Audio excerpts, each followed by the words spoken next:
ये है अल्लाह की तरफ से दी गई तबर्रुक की वो बरकत। अच्छा, था भी बेजान, यानी कुर्ता था मुसहफ। हाँ, अगर लोग यूं कहें जनाब ये तो लोग आप अल्लाह के वलियों की बात करते हैं, मर गए, मर के मट्टी में मिल गए, ये ज़िंदगी की बात होती तो कुछ और बात होती। तो मेरे भाई मैं जवाब दूंगा कि कुर्ता कौन सा ज़िंदा था जो मर गया था, वो कुर्ता कैसे शिफा दे रहा है। हमने कभी ये नहीं कहा कि अल्लाह का वली को शिफा दे सकता है, हम तो ये कहते हैं कि अल्लाह के इज़्ज़न से अल्लाह का वली शिफा देता है। हम कब कहते हैं कि जनाब कुर्ते ने शिफा दी, अल्लाह के इज़्ज़न से कुर्ते से शिफा हो रही है। हम कब कहते हैं कि जनाब उस मिट्टी में ऐसी तासीर थी, ये भी अल्लाह के इज़्ज़न से है। मगर हम इनकार नहीं कर सकते इन तबर्रुकात का, हम मुंह नहीं मोड़ सकते, हम आंखें बंद नहीं कर सकते। जो चीज़ हकीकत है हमें उसे मानना पड़ेगा। मुसहफ एक मुस्लिम शरीफ की हदीस मुबारक है, हदीस मुबारक भी है, हज़रत अस्मा रदी अल्लाह ताला अन्हा, जो सरकार का जुब्बा मुबारक, अगर आप सरकार सल्लल्लाहु अलैहि वसल्लम का जुब्बा मुबारक उनके पास था, जी हाँ, अगर कोई बीमार आता था जी, तो आप उसको धो के पिला देती तो उसको शिफा हो जाती है। मैं एक बात कहना चाहूँगा कि ये तबर्रुकात की वजह से एक अलहदा ग्रुप बना दिया गया, तबर्रुकात के नाम मानने की वजह से अलहदा ग्रुप बना लिया गया। चाहिए ये कि सब के सब इस्लाम के उसूल पर अमल करें कि तबर्रुकात का इस्तेमाल सहाबा का अमल है, कि तबर्रुकात का इस्तेमाल अहले इस्लाम का अमल है, तो उसको अहले इस्लाम के तौर पर पेश करना चाहिए, मुसलमानों के तौर पर पेश करना चाहिए। मैं दूसरे सवाल की जानिब आऊँगा। ये बताइए ज़रा मुझे कि कुरान मजीद बुरहान रशीद में मुर्दे ज़िंदा करने का क्या तरीक़ा बयान किया गया है? मुर्दे ज़िंदा करने का दो किस्म की हैं इसमें, एक तो अल्लाह तबारक व तआला का ज़िंदा करना है, एक अल्लाह की मखलूक का मखलूक को ज़िंदा करना है। अल्लाह तबारक व तआला का ज़िंदा करना, एक तो उज़ैर अलैहिस्सलाम की बात सुना दी, और मखलूक का मखलूक को ज़िंदा करना ईसा अलैहिस्सलाम का मुर्दों को ज़िंदा करना है।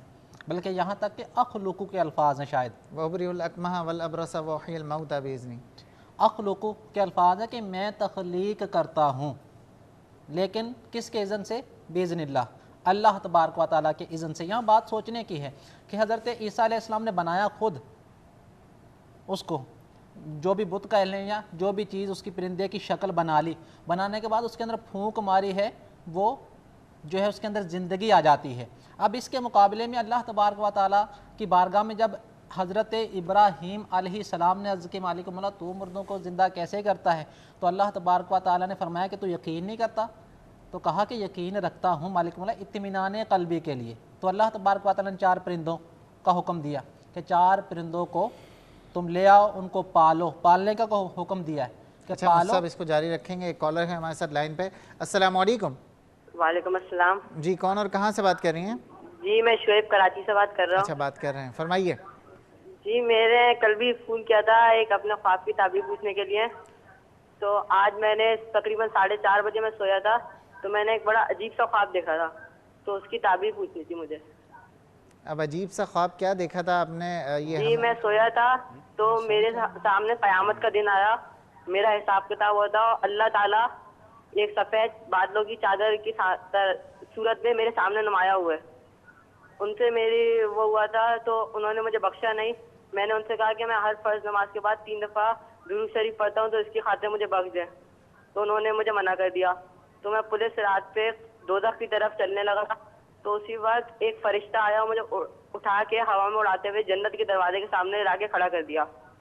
तभी मेरे सामने जो हुजूर सल्लल्लाहु अलैहि वसल्लम ऊँट पे बैठ के वहाँ जन्नत के दरवाजे दाखिल हुए, और उसी फरिश्ते ने जो मुझे उड़ा के लेके आया था उसने पीछे से आने वाले तमाम लोगों को रोक दिया और बोला कि तुम सबके अंदर जाने से पहले ये शख्स अंदर जाएगा जन्नत के। तो फिर मैं अंदर जन्नत के गया और एकदम से मेरी आँख खुल गई। ठीक, बहुत शुक्रिया शुएब, आपने हमें कॉल की। मुझसे इस सवाल ख्वाब तो हाँ, मुझसे मैं एक कॉलर और ले लूँ, फिर आपसे चाहूँगा इसकी ताबीर के हवाले से। अस्सलाम वालेकुम। वालेकुम अस्सलाम। जी, कौन और कहाँ से बात कर रहे हैं? मोहम्मद असलम बात कर रहा हूँ कराची से। जी, फरमाइए असलम साहब। सर, मैं एक बात करना चाह रहा हूँ, आलिम साहब से पूछना चाह रहा हूँ। मैं कुरान शरीफ डेली पढ़ता हूँ। दोबारा रिपीट कीजिए अपनी बात को। मैं आलम साहब से कुछ सवाल करना चाहता हूँ कि मैं कुरान शरीफ की तिलावत रोज करता हूँ जी, लेकिन मेरे ज़हन में नहीं रहता। और दूसरी बात ये है कि मैं थोड़ा सा कर्जे में डूबा हुआ हूँ, जिस वजह से आलम साहब से कुछ पूछना है कि क्या करना चाहिए, क्योंकि एक उतारता हूँ एक करता है, एक उतारता हूँ एक करता है। मेरी वालदा का भी ताज़ा 3 महीने, तीसरा महीना चलने मेरा इंतकाल हुआ है। उनका मेरा बड़ा साथ था, उनकी दुआएं मेरे लिए हमेशा हैं कि और रहेंगी। इस बारे में मुझसे पूछना था। बहुत शुक्रिया आपने कॉल की, हमें प्रोग्राम देखते रहिए, इंशाल्लाह आपके दोनों सवालात को प्रोग्राम में शामिल करने की कोशिश करेंगे। मुफ्ती साहब, ख्वाब की ताबीर आप इरशाद फरमाएं। ख्वाब तो बहुत मुबारक है और अल्लाह करे कि सबके साथ मामला वो ऐसा ही हुस्न सलूक का हो, हम सब इसकी उम्मीद रखते हैं। तो इस ख्वाब की बज़ाहिर जो ताबीर है वो ये है कि दुरूद शरीफ की कसरत करने की तरफ इशारा मिल रहा है कि इसके बख्शने का सबब यहाँ पर वो दुरूद शरीफ है। तो आपके लिए ये है कि मेरे भाई कसरत के साथ दुरूद शरीफ का विर्द सारी ज़िंदगी जारी रखें। अल्लाह रब्बुल इज़्ज़त उम्मीद ये है कि ऐसा ही मामला फरमाए और आपको और मुझे दाखिल जन्नत फरमाए। आमीन। अच्छा मुस्तफ़, अब जब इन्होंने सवाल कर लिया तो मैं कुछ मज़ीद थोड़ा सा चाहूँगा जानना, जन्नत या दोज़ख को जो है वो ख्वाब में देखा जा सकता है? और क्या अल्लाह रब्बुल इज़्ज़त से, इन्होंने भी कहा कि कलाम किया, तो क्या वो कलाम ख्वाब में किया जा सकता है? हाँ बिल्कुल, ख्वाब में तो आपको पता है कि ये तो रब अज़्ज़ वजल का करम है, जिस पर जिस तरह करम फरमाए। जन्नत की ज़ियारत तो की जा सकती है, जो इनाम पर मबनी है, मुख्तलिफ़ ताबीरें इसकी हो सकती हैं। दोज़ख की भी ज़ियारत की जा सकती है, जो खौफ पर मबनी है, गुनाहों के अंजाम पर मबनी है, किसी बात से डरा है। मिसाल के तौर पर कोई शख्स हराम खा रहा है, अब उसको ऐसा ख्वाब आता है कि वो जहन्नम को उसने देखा और फिर उसको जो है वो उसमें जाने का हुक्म हो रहा है। तो अब जो है वो जब ख्वाब देखकर पूछता है कि भाई क्या मामला है मेरे साथ, मैंने ऐसा देखा, तो उससे हम 2-3 सवाल करते हैं, भाई तुम करते क्या हो? तो बताएगा कि भाई मैं तो यही काम करता हूँ। भाई इतना जब माले हराम खाएगा तो दोज़ख का ही हुक्म होगा। इशारा यहाँ पर यह मिल रहा है कि तुम माले हराम से बाज आ जा, तो दोज़ख की ज़ियारत भी कराई जाती है। कुछ लोगों को जन्नत की बिशारत दी जाती है, जैसे कि नबी पाक सल्लल्लाहु अलैहि वसल्लम ने देखा कि जन्नत की ज़ियारत की, तो मैंने ख्वाब में 2 महलों को देखा। ये नबी सहाबा इकराम अलैहिम रिज़वान ने देखा थे। बहलुल दाना की बात आप सुन लें, तो वो ज़ुबैदा ने जो जन्नत ख़रीदी थी, मशहूर, बड़ा मशहूर वाक़या है। बहलुल दाना जो है वो कुछ बना रहे थे। अब वो बनाते हुए जनाब वो वहाँ से ज़ुबैदा गुजरी, तो जो हारून रशीद की बीवी थी, तो मट्टी का महल बना रहे थे, छोटा सा एक तो खिलौना जैसा। तो कहा कि बहलुल दाना क्या बना रहे हो? कहा मैं जन्नत का महल बना रहा हूँ। तो कहा बेचोगे? कहाँ बेचूँ? कितने का? 2 दिरहम का। कहा ये लो 2 दिरहम मुझे भेज दो। वो ले गई।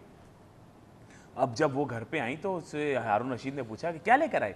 कहा मैं जन्नत का महल लेकर आई हूँ। अब बड़ी पारसा थी, बड़ी नेक थी।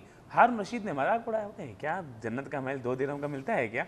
तो फिर जब रात को सोया तो देखा कि जन्नत में महल है, और वो महल जन्नत है और जन्नत की ज़ियारत कराई गई और उसमें उस महल को दिखाया गया। तो अंदर जाने लगा तो रोक दिया गया। कहा क्यों? कहा तुम्हारे लिए नहीं है। कहा किसका है? कहा तुम्हारी बीवी ज़ुबैदा के लिए है। अब जब सुबह उठा तो फिर भागा कि भाई किधर बहलुल दाना में मैं भी महल खरीदूं। अब वो जब पहुंचे बहलुल दाना के पास तो कहा कि ये देखने वालों का सौदा नहीं है, ये अनदेखे लोगों का सौदा है। तो अल्लाह के वलियों का किरदार कैसा अल्लाह ने दिया है, इख्तियार कैसा दिया है कि वो किसी को जन्नत अता फरमाना चाहें तो अल्लाह रब्बुल इज़्ज़त की अता से अता कर सकते हैं। ठीक, कॉलर है हमारे साथ लाइन पे। अस्सलाम वालेकुम। अस्सलाम वालेकुम। वालेकुम अस्सलाम। कौन और कहाँ से बात कर रहे हैं? फैसलाबाद से सैयद नवाज साहब गिलानी कर रहा हूँ। जी फरमाइए जनाब। हमारे एक दोस्त हैं इधर, बुजुर्ग हैं, पीर हजरात हैं, तो पीर साहब हैं, तो वो आब जमजम से वजू करते हैं। हजरत ये बताइए कि करना जायज़ है? ठीक, आब जमजम से वजू। हाँ जी ठीक, इसके अलावा? अल्लाह खुश रखे, अल्लाह खुश रखे। बहुत शुक्रिया आपने कॉल की हमें। मुफ्ती साहब, अच्छा एक कॉलर और हैं। अस्सलाम वालेकुम। जी वालेकुम अस्सलाम। जी कौन और कहाँ से बात कर रहे हैं? पहले तो आप सब लोगों को अस्सलाम वालेकुम। वालेकुम अस्सलाम। और kindly this is the first time ever I have called you, और मेरा एक सवाल है सूद से रिलेटेड, थोड़ा सा आपका इससे हटके है मौजू से। माय क्वेश्चन इज कि मैं अपने दादा के भाई के साथ रहता हूँ as a support. I am his grandson, like a grandson. वो उन्होंने बैंक में पैसे रखे हुए हैं और वो उसके ऊपर उनको मैदान बैंक में पैसे रखे हुए हैं और उससे उनको प्रॉफिट आता है। ठीक है। अब वो पैसे एज ए सपोर्ट मुझे, क्योंकि मैं उनके पास रह रहा हूँ, तो वो उनमें से कुछ पैसे मुझे भी देते हैं खर्चे के लिए।